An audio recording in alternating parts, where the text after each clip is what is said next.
Hello বন্ধুগণ, good morning সবাইকে। তোমরা সকলে কেমন আছো? আশা করছি বেশ ভালোই আছো। আর এই যে আমি সকালবেলা ঘুম থেকে উঠে ব্রাশ করে এখন খেয়ে নেব ওষুধ, কারণ শরীরটা না অনেকটাই খারাপ। ওষুধ খাওয়ার পর একটু বেশি করে জল খেয়ে নিলাম, আর আমি প্রতিদিন সকালে ঘুম থেকে উঠে জলটা একটু খাই বেশি করেই। তারপরে এই যে লিকার চা আর বারবান বিস্কুট নিয়ে বসে পড়েছি। আর বারবান বিস্কুটটা না আমার সবথেকে বেশি ভালো লাগে। চকলেট বিস্কুটের মধ্যে বারবান আর অরিওটাই বেশ ভালোই লাগে। তোমাদের কোন বিস্কুটটা ফেভারিট অবশ্যই আমাকে কমেন্ট করে জানিও। সকালবেলা ঘুম থেকে উঠেই ওষুধ খেতে না আমার একদমই ভালো লাগে না, যার জন্য মুডটা একটু খারাপ হয়ে গেল। কি আর করা যাবে বলো, শরীরটাকে ঠিক করার জন্য তো ওষুধ খেতেই হবে, তাই না?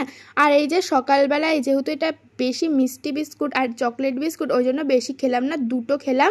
আর বাকি তিনটে আমি ফ্রিজের মধ্যে রেখে দিলাম। কোথায় রাখবো ভেবেই পাচ্ছি না, একবার ওপরে রাখছি একবার নিচে রাখছি। আজকে এত পরিমাণে গরম পড়েছে কি আর বলবো, মনে হচ্ছে সারাটা দিন এই ফ্রিজের মধ্যেই ঢুকে বসে থাকে। এই যে বাইরে এসে দেখি আমাদের হ্যালো চলোকে দাদু খেতে দিয়ে দিল, তো ওদের সাথে কিছুক্ষণ গল্প করে এখন আমি ঘরে চলে যাচ্ছি, কারণ বাইরে যা রোদ কি বলবো। আর এই যে ঘরে এসে এখন আমি সকালের ব্রেকফাস্ট করছি পাস্তা দিয়ে। পাস্তা খেতে না আমার হেব্বি লাগে, আমি নিজেই রান্না করছি, বেশি করে সস দিয়ে খাচ্ছি। তারপরে খাওয়া দাওয়ার পর ভাই খেলতে গেছিলো, খেলে টেলে এসে এখন খাচ্ছে পেপসি। ফ্রিজে পেপসি কিনে রাখা ছিল, আর ও না নিজেই কিনে রাখে আর যখন ইচ্ছা হয় তখনই খায়। তারপরে এই যে আমি কাকার ঘরের বিছানাটা গুছিয়ে এই যে টেডিকে বসিয়ে রেখেছি, একটু টেডিকেও আদর করে নিলাম। তারপরে আমার কাজ শুরু হয়ে গেল। প্রথমে ঘর বারান্দাটা একটু ঝাড় দিয়ে নিতে হবে, কাকার ঘর ঝাড় দিয়ে এই যে এবার আমাদের ঘরে চলে এসেছি। এই ঘরে এবার ঝাড়টা দিয়ে নেব। আয়নার সামনে একটু ঢংও করে নিচ্ছি, কারণ ঢং করতে আমার বেশি ভালো লাগে।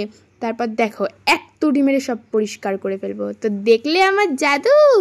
তারপরে এই যে এদিকে আমি ভাতটাও বসিয়ে দিয়েছি।